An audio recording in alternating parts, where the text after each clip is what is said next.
"45 years ago, there was just one computer. It filled a room and cost, in today's money, $3 million.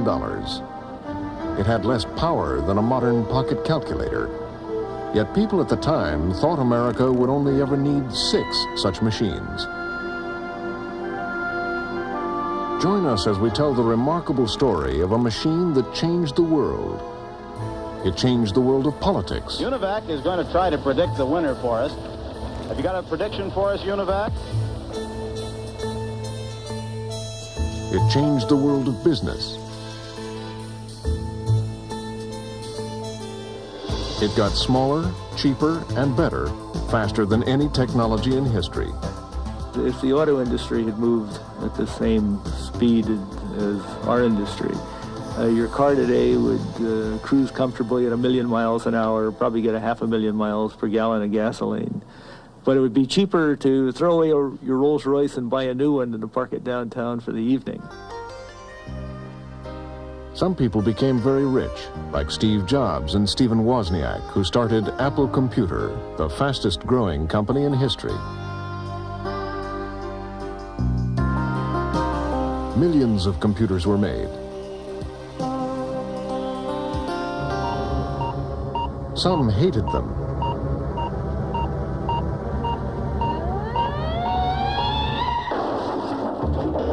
Others loved them, but nobody could ignore them. Join us on a journey of discovery inside a strange new machine.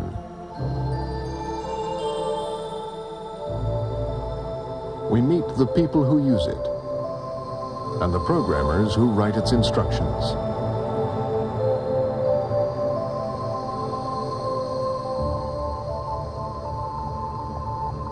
In just 45 years, the computer has permeated almost every aspect of modern life.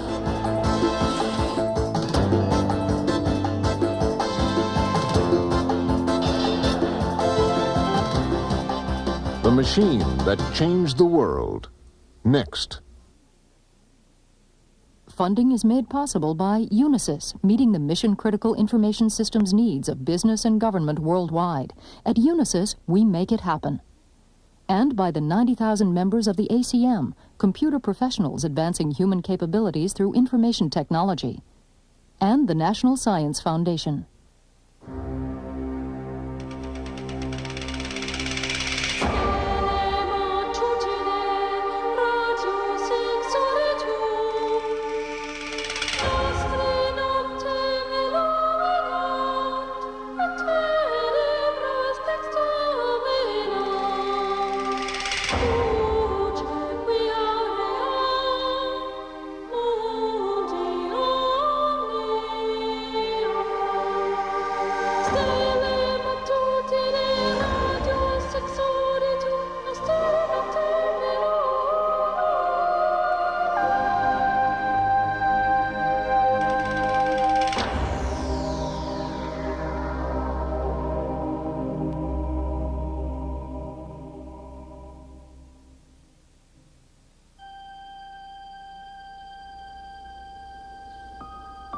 "5,000 years ago, mankind invented writing, a way to record and communicate ideas.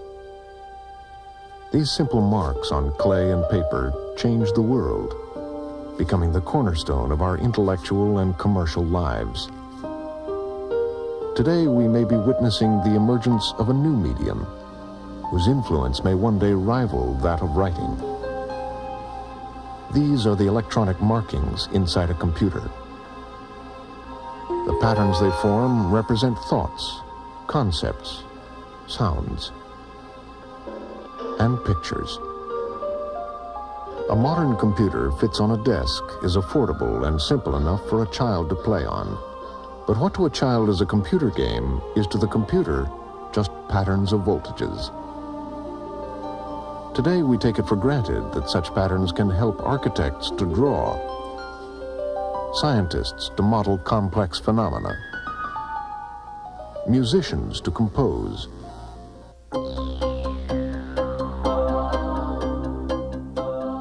and even aid classical scholars to search the literature of the past. Yet a machine with such powers of transformation is unlike any machine in history. Most machines will do only one thing. Every so often, someone tries to build an automobile that turns itself into an airplane. You see it all the time, and they don't work.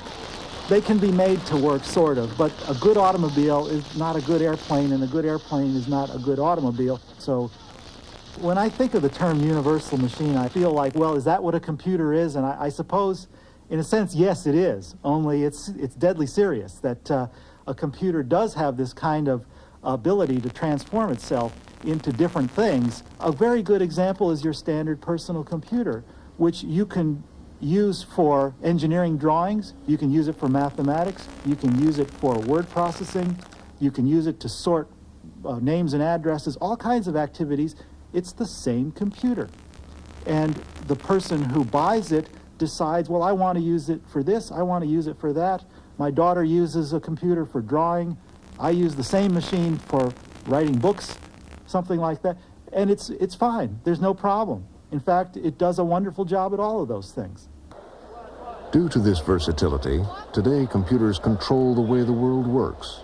From the billions of dollars which fly back and forth across the globe each day, to the millions of goods in our shops, tiny computers can be found in everything from cars to household appliances.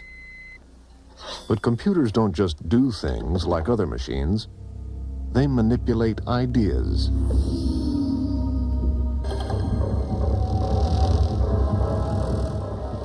Computers conjure up artificial universes and even allow people to experience them from the inside, exploring a new molecule or walking through an unbuilt building. Computers embody a level of abstraction that makes them very much like minds, or rather that makes them mind-like. And that is to say, machines, computers, manipulate not reality, but representations of reality. And it seems that has a very close affinity with the way minds and consciousness works. The mind manipulates or processes images, ideas, notions. Exactly how it does that is, of course, not yet known. But there seems to be a strong kindred relationship between the manner in which computers process information and the analogy that has with the way minds and thinking and consciousness seem to work. So they have a very special place because they're the closest we have to a mind-like machine that we have yet had. Computers perform tasks which in humans require intelligence, such as chess or playing the organ.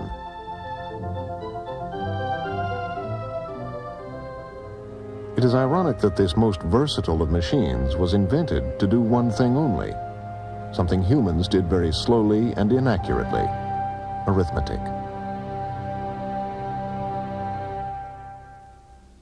Divide the circumference of a circle by its diameter, and you get pi, a number which never ends. A modern desktop computer can calculate the decimal expansion of pi to any number of places. To do it to 707 takes just 7 seconds.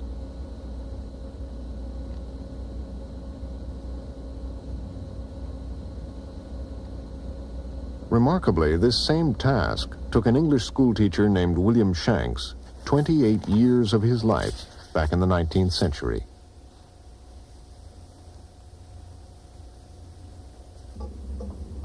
At night, Shanks would toil at the long calculations, which got harder the further he went. Tragically, he made a mistake at the 528th place, and so the last few years of his efforts were in vain. In Shanks' day, the word computer referred not to a machine, but to a person who calculated. It was a tiring and unpleasant task, the mental equivalent of hard labor.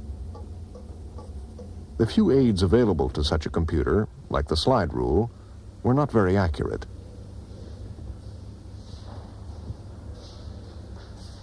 So mainly he relied on tables, books full of them with ready-worked multiplications, squares, and cubes, and shortcuts like logarithms. And inevitably, he made mistakes. Typically, if the computer wanted to perform a multiplication, first he would take the number, he would need to look up the logarithm. He would then copy that out from the table onto a piece of paper. He would then look for a second number, look it up in the table, copy it out, again transferring it onto paper. He would then perform an addition. He would add the two numbers, and then refer for yet a third time into the table to look up the anti-logarithm, the reverse of this process, and then copy the result down again. There is every opportunity for error in every stage of that operation. And even if the human computer didn't make a mistake, the tables he used might be riddled with errors, since they too were prepared by computers. When new sets of tables were produced, mistakes were always found. Such errors became an obsession with the Victorian mathematician Charles Babbage. When he ordered new tables to be calculated, he had the figures done twice by two independent human computers and checked one against the other. The Astronomical Society had appointed a committee to prepare certain tables. We had decided on the proper formulae and had put them in the hands of two computers for calculation. We met one evening for the purpose of comparing the calculated results. 58.54. Yes. 63, 18.55. Correct. 67, 38.45. Sorry, I've got 61, 38.45.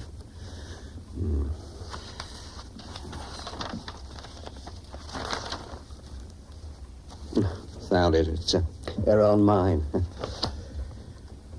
Right. 67, 38.45.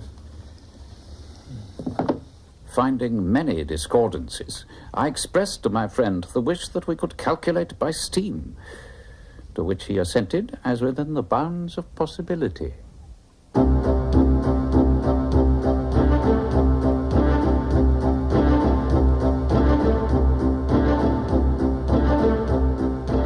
The Victorian age had seen machines taking over all kinds of physical tasks.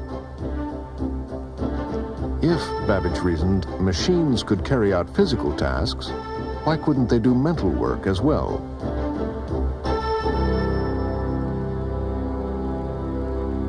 The Industrial Revolution was built on numbers.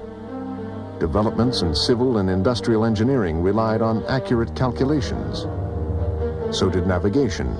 The volume of traffic was building up between Europe and the newly independent America. There were reports of ships running aground because of faulty navigational tables.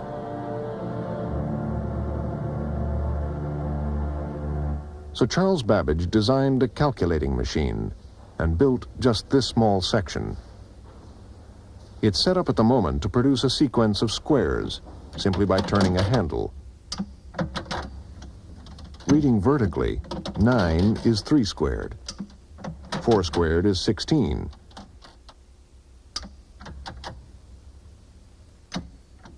5 squared is 25, and so on.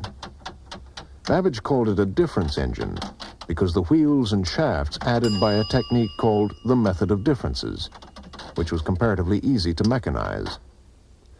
To avoid printer's errors, the full machine would also print out the answers. Recognizing the national importance of accurate tables, the government put up the money to pay for development. But Babbage never completed his engine, partly because he was a poor manager, but mainly because he'd had a better idea. The difference engine could only do one thing: calculate by the method of differences. How much better, Babbage thought, to build a machine capable of doing many different things. With that single thought, Charles Babbage had hit upon the fundamental concept of the computer 150 years ago.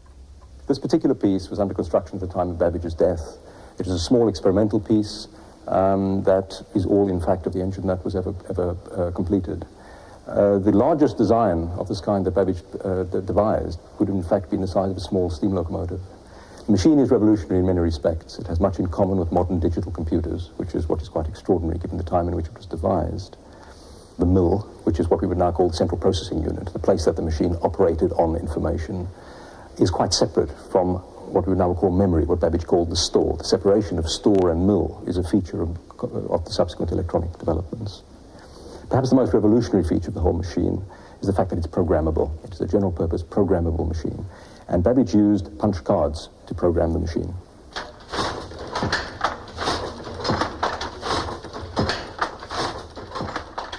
Babbage got the idea of using punched cards from the textile industry.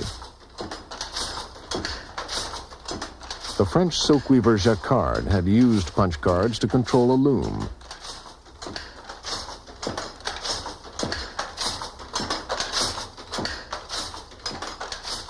The pattern of holes in each successive card controlled the position of steel rods, which in turn determined which threads of the warp should be lifted above the shuttle and which should remain below. Different sequences of punch cards produced different patterns. Jacquard even had a set of cards which wove his own portrait.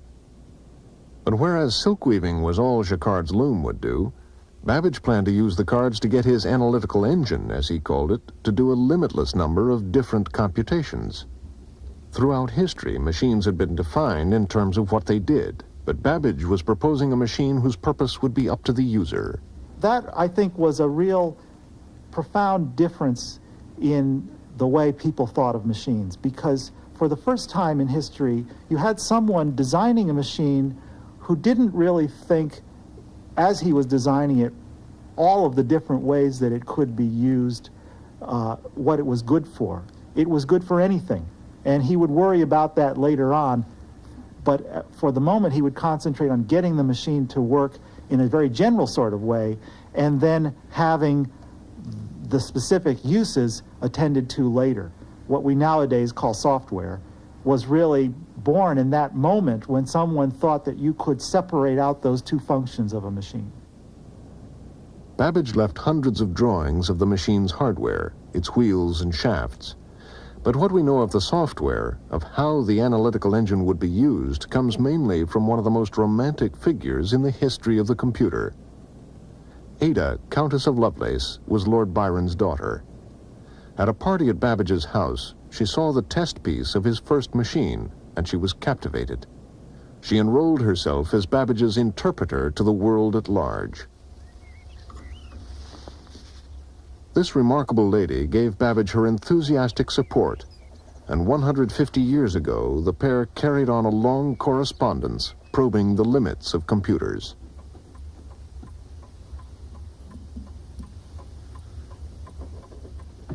Because her published notes on the analytical engine contain detailed programs, Ada has been called the first computer programmer.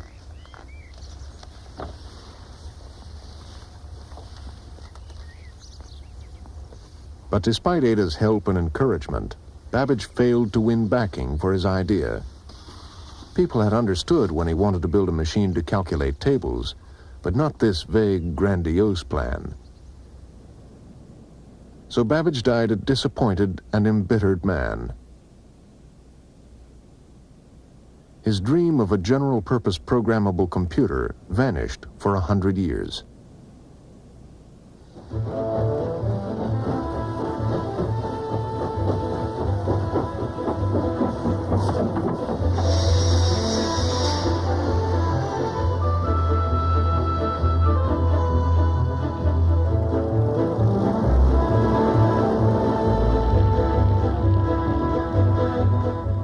By the end of that 100 years, technical development had transformed the classic single-purpose machine.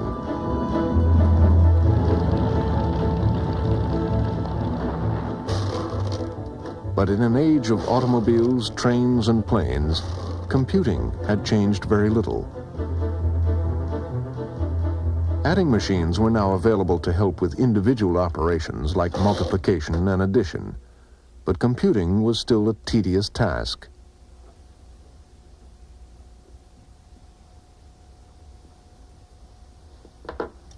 Babbage's idea that the entire activity could be taken over by an error-free machine had made no progress at all. If you look at a dictionary published before the war, you find that computer is defined as a person, specifically a person employed to make calculations in an observatory or in surveying or in other related fields. During about a 10-year period from about 1935 to 1945, that definition changed. And if you look at a more recent dictionary, you see how that change is reflected by the current definition, which is a machine or any of several devices for making rapid calculations, an automatic electronic machine for performing simple and complex calculations. That definition changed from a person to a machine in about a 10-year period from 1935 to 1945.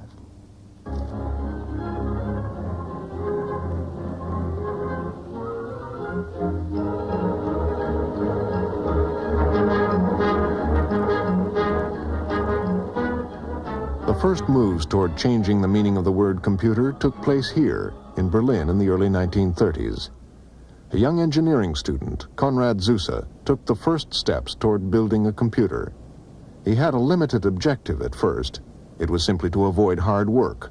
Ja, das ist ja wohl klar, dass ein junger Mensch, der gerne andere Dinge treibt, nicht nur... Well, a young person clearly has better things to do than study and calculate. A civil engineer has other ideas in his head than just calculating, like plans for building bridges. And the calculations involved are not much fun. You could say that I was too lazy to calculate, and so I invented the computer. Kann man sagen, ich war zu faul zum Rechnen und erfand den Computer. As he thought about building a computer, Zuse realized he needed a completely new approach to engineering design. Most machines, including the airplanes that Zuse was working on at the time, are built of a few basic subsystems, like the power plant, the hydraulic system, wing assemblies, and so on. Each system has a structure completely different from all the others, and once they are assembled, the purpose of the machine is determined. No amount of juggling of systems would turn these planes into cars. But a computing machine would need to be adaptable, like the human it sought to replace. The human computer used simple components, just 10 numbers and a few signs. By moving them about and arranging them in different ways, she could perform a huge range of tasks in arithmetic, from stress analysis to calculating the positions of stars. Zuse reasoned that for a computer to vary its role to the same degree, it had to be based on a simple element, an element which could be easily replicated and then combined in different ways to produce different outcomes. 1, 2, 3, 4, 5. 1, 2, 3, 4, 5. 1, 2, 3, 4, 5. The telephone industry used such a component, called the electric relay, a simple on-off switch.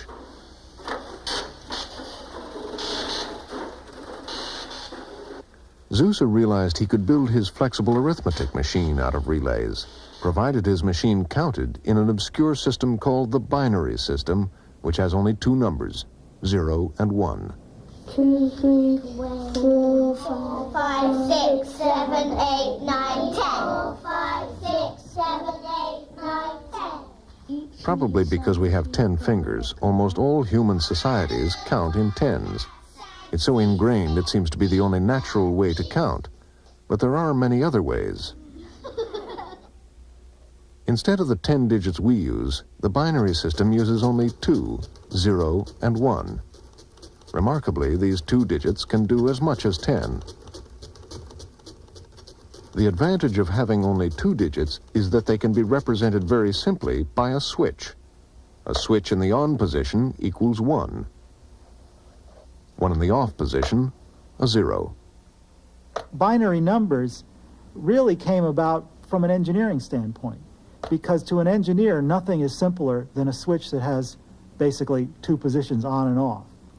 Compare that to the decimal calculators and the machines that Babbage tried to build, which had 10 positions, and you come away with an instant regard for the elegance and the simplicity of what later became called the binary system. But to an engineer, it was just a simple, let's build the simplest element we can. What is that? It's a switch that's either on or off. Arithmetic could thus be carried out by circuits of electrical switches. Binary numbers, 0s and 1s, could be added and subtracted. But to add just 2 binary numbers, 1 and 1, it takes 4 relays. So Zuse realized that to do significant arithmetic, his computer would need hundreds of switches.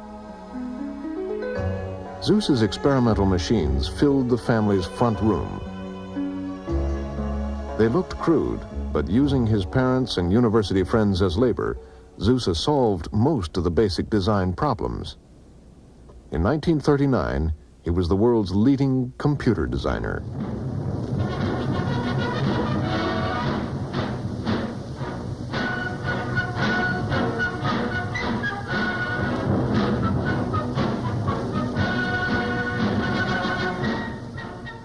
Zuse's dreams were interrupted by the outbreak of the Second World War, a war which would change the computer from a small private venture into a large government-funded enterprise.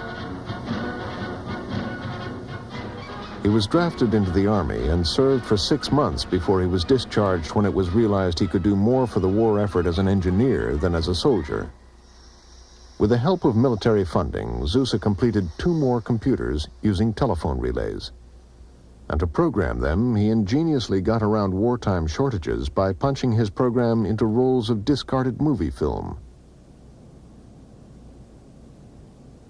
By the end of 1941, Zuse had succeeded in building the machine which Babbage had dreamed of 100 years before.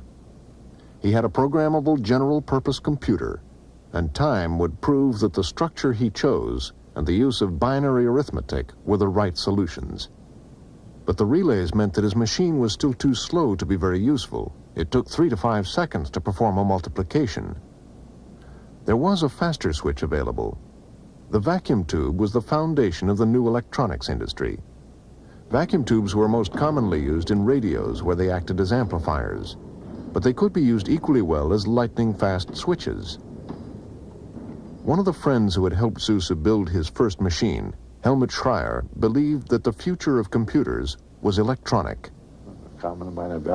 He came to my workshop and said, "You ought to do this with vacuum tubes." I thought he was joking at first, but we thought about it, and the idea that you would be able to calculate 1,000 times faster was magic. In an electromagnetic relay, the switching is done physically by a piece of metal that must move from one set of contacts to another. In a vacuum tube, the switching is done by electrons, which for all our purposes can be considered to have no mass at all, no inertia. You can switch them very rapidly simply by turning on or off another current. That in practice means that you get switching speeds around 1,000 to 2,000 times faster than the best relays. Excited by the prospect of a fantastically fast machine based on vacuum tubes, the 2 young men laid their plans. They calculated that working together it would take them 2 years to build an electronic computer. But when in 1941 they put in a request for funding, the German High Command turned them down. Hitler had decided that no long-term projects should be undertaken. The war, he said, would be won in much less than 2 years. At that time, it seemed obvious that 2 years was too long. So nothing became of electronic development in Germany. Zuse's dream was shattered. His great achievements would not be known until long after the war. The future of computing would indeed be electronic, but it would be realized elsewhere.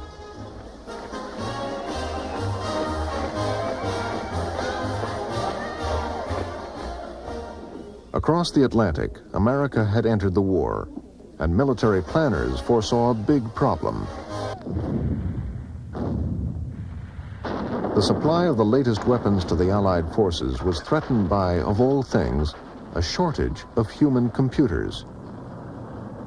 To aim a gun that fired over the visible horizon, gunners depended on firing tables, which told them what angle to set for different weather conditions. Factors like winds and temperature radically affected where a shell would land for a given barrel angle. The raw data for the tables came from test firings. At the U.S. Army Proving Ground at Aberdeen, Maryland, much of this work was taken over by women to free men for the fighting front. This raw data was turned into firing tables by a computing group at the University of Pennsylvania. Among the computers there was Kay Mauchly. To do just one trajectory at one particular angle usually took somewhere between 30 and 40 hours of calculation on this desk calculator. And these trajectories, after they were done, were going to be incorporated in a firing table, and one needed about 1,800 of these trajectories to prepare one firing table. So there was a tremendous job load there. At this rate, it took a human computer about 4 years to do one set of firing tables. The situation was hopeless. Captain Herman Goldstein, the man responsible for getting the job done, was desperate. We were getting farther behind all the time, so it became clear to me that we had to do something to break this bottleneck, and hiring of girls as human computers was never going to fill the gap.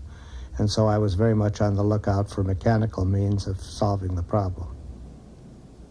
At the nearby Moore School of Electrical Engineering, two visionaries thought they had the answer. John Mockley, a physicist, and a talented 23-year-old engineer, J. Presper Eckert, wanted to build an electronic computer. Their design was awesome, proposing to use some 18,000 vacuum tubes to do the lightning-fast arithmetic. The experts were scornful. It was a well-known fact that vacuum tubes were unreliable. They tended to burn out. One authoritative estimate was that a machine with 18,000 tubes would break down about every 5 seconds. But the Army was so desperate, they agreed to fund the project. This thing had more than 100 times as many tubes in it as anything else had, several hundred times as many tubes as anything else had. And we had decided very early in the game that the only way that this would be manageable would be if we made it in modular sections, which plugged in, which meant repair could be done by not pulling out a tube if something was wrong, but by pulling out a section that didn't work and plugging in a new spare. But in addition to that, we went to great efforts to design the circuits with a set of mathematical rules which ensured that all the parts could be out of tolerance by the maximum expected amounts and still worked.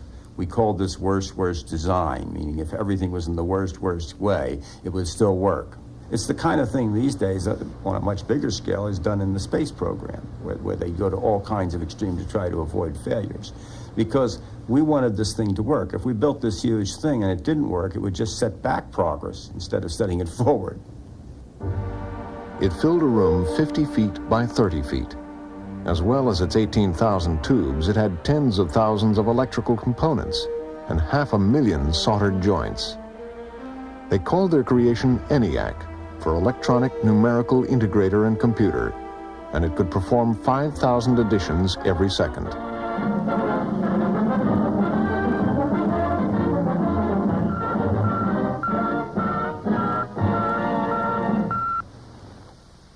Are people becoming obsolete? The giant electronic brain has started cogitating at the University of Pennsylvania. It's made of vacuum tubes like your radio, and it can add up a column of figures a yard long in a second. It's the world's first electronic computer. Right now, it's solving mathematical problems for the U.S. Army, but who knows, someday a machine like this may check up on your income tax. ENIAC created myths. Every fictional computer thereafter would have flashing lights. In fact, the bright lights made from ping-pong balls were specially fitted for the publicity film. Arthur Burks, a member of the engineering team, masterminded the machine's public debut. In the public demonstration of the ENIAC, we computed the trajectory of a shell that took 30 seconds to reach its target. ENIAC computed the trajectory in only 20 seconds, faster than the shell itself traveled. ENIAC was seen as a triumph by its Army sponsors, even though it was too late to help win the war. It mattered that the ENIAC wasn't done before the end of the war in some sense, because it would have helped to have done a lot of other things with it. But its great importance lay in starting the computer revolution anyway, and not in doing firing and bombing tables. So in a sense, it didn't matter when it got done. To me, the most remarkable thing about the ENIAC was that its designers had the audacity to put 18,000 vacuum tubes into one system and make it work. And I think that was the real tough nut to crack, because you had to build something that was very, very complex, that had many more vacuum tubes or elements than anything else that people had previously done and make it work. And that was very hard to do. And for them to first of all propose doing it and then pull it off, I think was remarkable. And it really shattered the whole feeling around ever since Babbage's day that this thing would never happen. It just shattered through that because it immediately, as soon as it was finished, it immediately began doing very useful work, and people began lining up trying to get some time on it.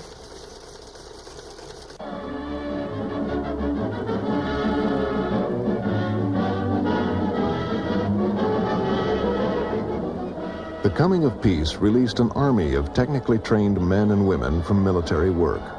The skills they had used on wartime projects like radar could now be turned to the new field of electronic engineering, computer development. And there was still much to be done. The Moore School had only laid the groundwork.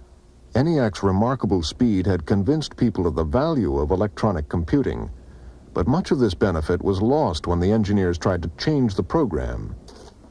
A modern desktop computer has many times ENIAC's power, but the important difference lies in the way it's programmed.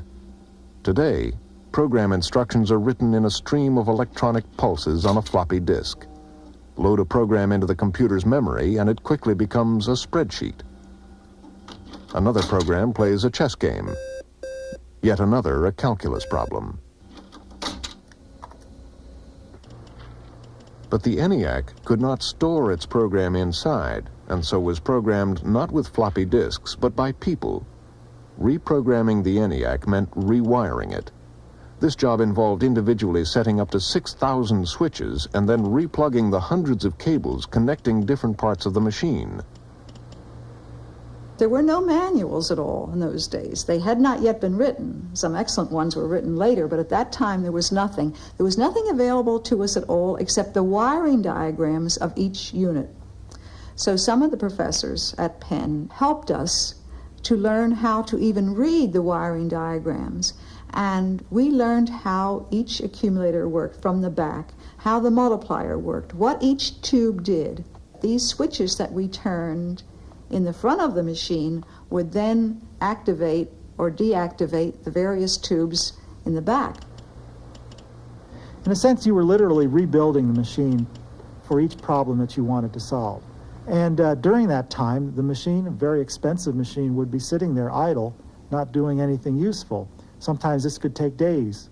As a result, people came to the notion that future computers would be electronic like the ENIAC, but they would also have their instructions stored in the memory along with the data.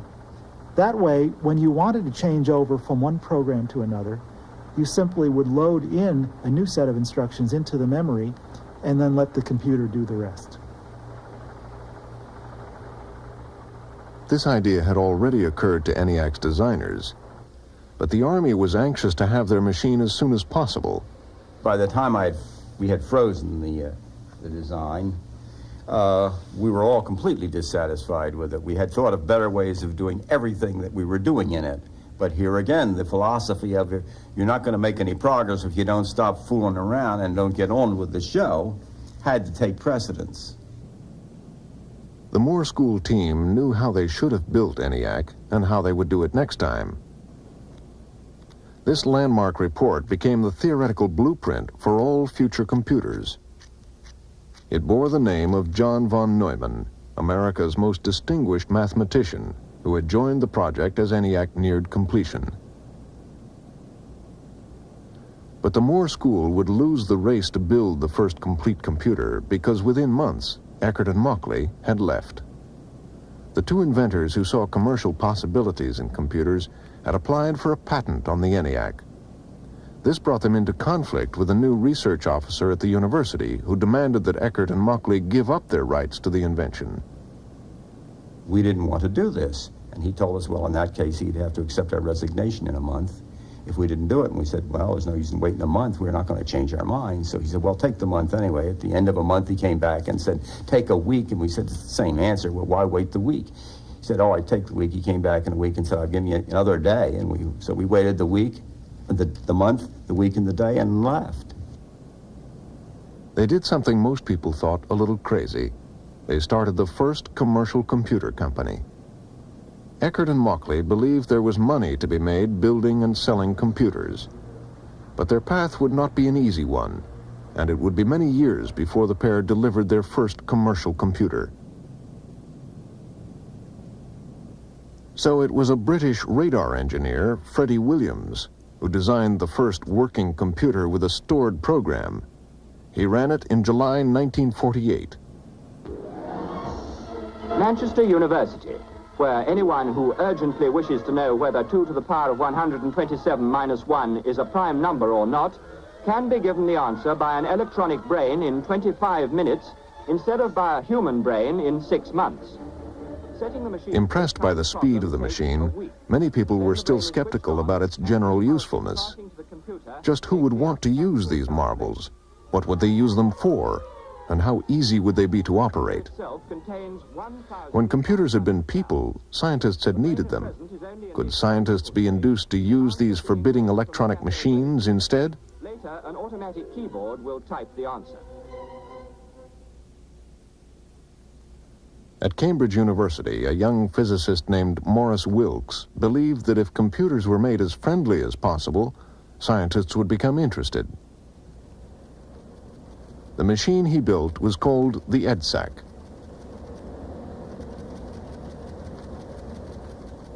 When we were building the machine, people didn't know very much about it, and I think they thought we were perhaps a little crazy. As soon as the thing began to work, we invited people from other departments to come in and try their hand, in particular graduate students. The graduate students managed to get useful results. They showed them to their research supervisors, and their research supervisors then began to say computers were important, and after a few years, it was everybody in the university was saying computers were important. Even though such computers could do the work of 10,000 human computers with calculators, scientists had no problem keeping them fully occupied.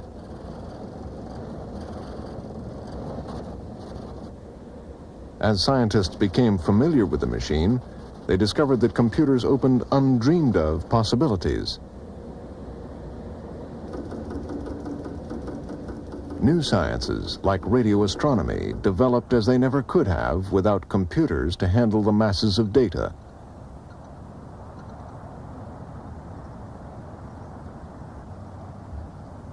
In 1950, most scientists, if asked to predict the future of computers 45 years hence, might well have imagined something like today's supercomputers. The direct descendants of the ENIAC, they crunch numbers at enormous speeds, helping scientists understand everything from meteorology to chemistry.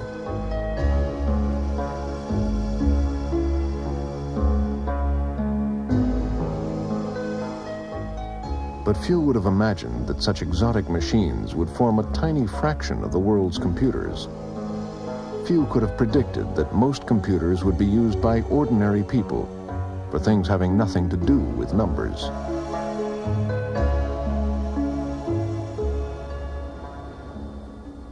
But 40 years ago, there were those who sensed there was more to these electronic brains and wondered what else they might be made to do.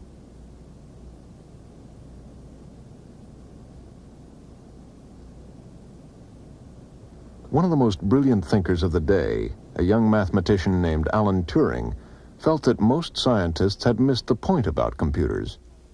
Computers had an almost limitless potential. To use computers like this one just for arithmetic was a terrible waste. It was designed in 1946, which is a long time ago. But this was where computers started, electronic computers started. This is one of the first stored program computers. It was designed by a man called Alan Turing, who was in fact a British mathematician who was involved in cracking codes in the war, in the Second World War, cracking the German codes, yes, in the war. Turing's ideas on computers went back even further than the war. In 1936, he had published a paper on an abstruse mathematical problem. In this paper, written a full decade before computers were built, he wrote about computing machines and demonstrated theoretically that one such machine could in principle do any logical task a human could do. Turing knew there was nothing special about arithmetic, It was just a step-by-step logical process which manipulated symbols according to certain rules. But so was code breaking. It took symbols, usually letters, and transformed them to try and unscramble a message. If manipulation of numbers could be carried out by machine, so could manipulation of letters. A few years later, in a top-secret wartime project, so secret that its very existence was only revealed in 1970, Turing was recruited to the headquarters of the British code-breaking effort, based at Bletchley Park.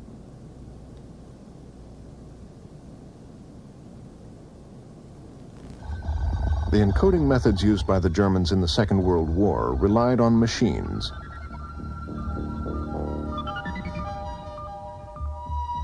Enigma, the best known, encoded the day-to-day traffic of the forces.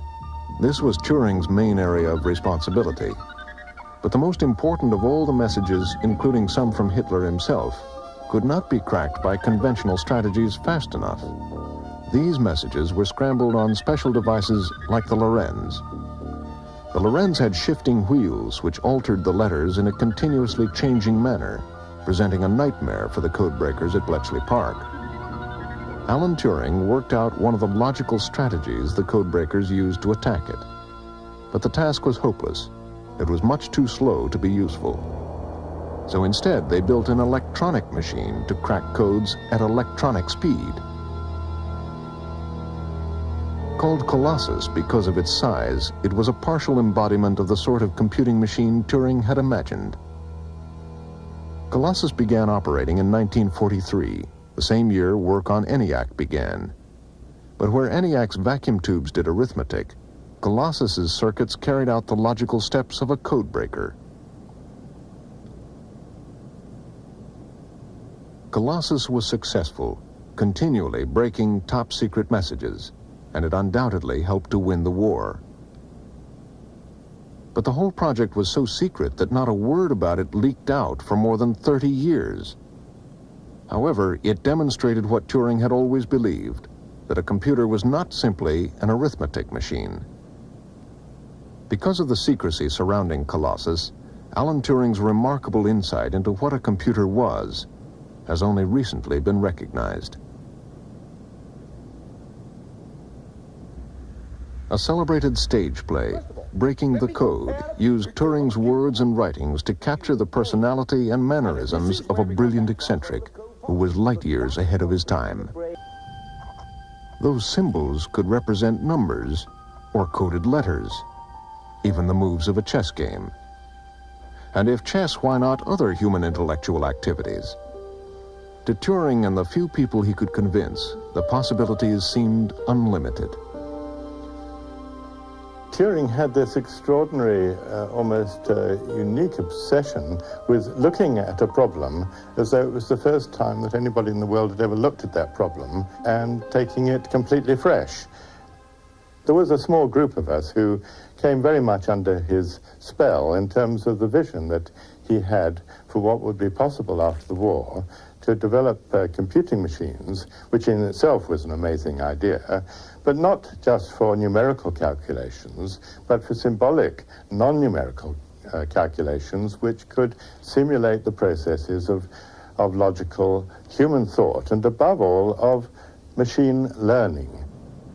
But unfortunately for Turing, the response of young colleagues like Donald Mickey was not typical. The establishment didn't seem to get what Turing was talking about. Having devoted great effort to designing his ace, he realized it would never be used as he had hoped. He wanted to simulate human thought, but the machine was destined to spend all its time performing scientific calculations. When it became entangled in bureaucracy, he left in disgust. Moving to Manchester University, he had a chance to try out a few of his ideas for non-mathematical projects. It was a piece of equipment designed by Turing himself that allowed the Manchester computer to try its hand at creative word processing. Turing increasingly began to draw parallels between the computer and the human brain. It was on this subject that he chose to speak when he went to talk to the boys at his old prep school, Sherborne. And the logic of a computer is really very simple. All it does is to read a list of instructions and then carries it out methodically. And the only thing you have to do is to write down exactly what you want done in a language the computer understands. This is what we call a program.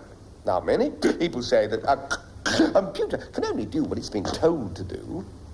Well, it's true that we may start off that way, but it is only the start. A computer can be made to learn. Suppose, for example, it was set to play chess. Well, it could find out for itself, in the light of its own experience, which were winning and which were losing strategies, and then drop the losing ones. See, after a time, he wouldn't know what instructions it was actually following. That would hardly be fair to say that we had instructed it what to do. That would be like crediting the masters with any originality shown by the pupils. The question thus arises as to whether or not we would credit such a machine with intelligence. I would say that we must. In 1950, Turing proposed a test of machine intelligence which a computer would have to pass. Imagine you are in a room communicating via a keyboard with an entity elsewhere. Through question and answer, you have to decide whether you are communicating with a human being or a machine.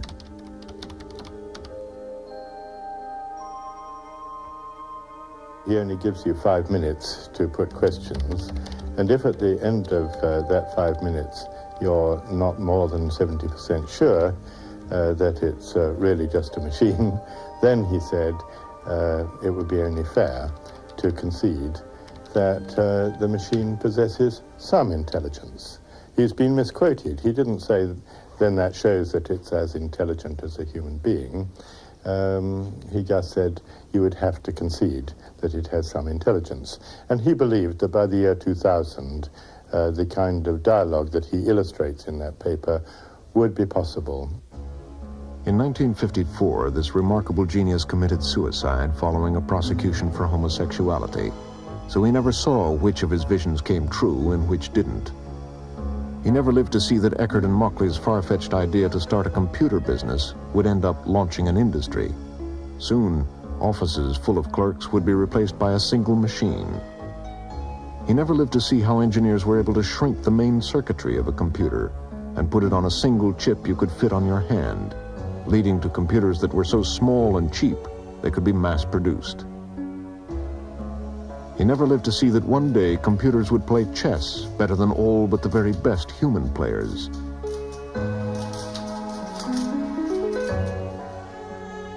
And the computer would go on to do many other things that even Turing could not possibly have imagined. Today, children look back at the machines of Turing's time in astonishment.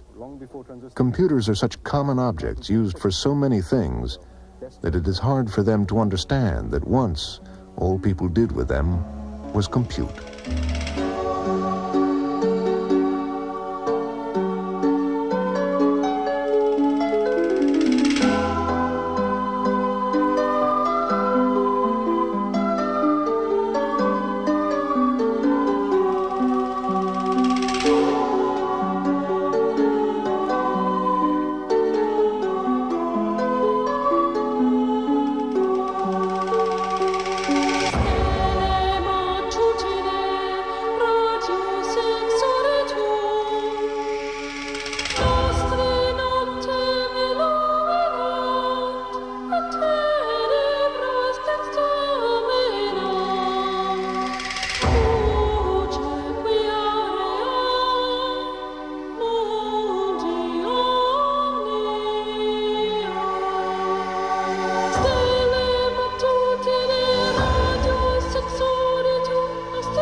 Funding is made possible by Unisys, meeting the mission-critical information systems needs of business and government worldwide.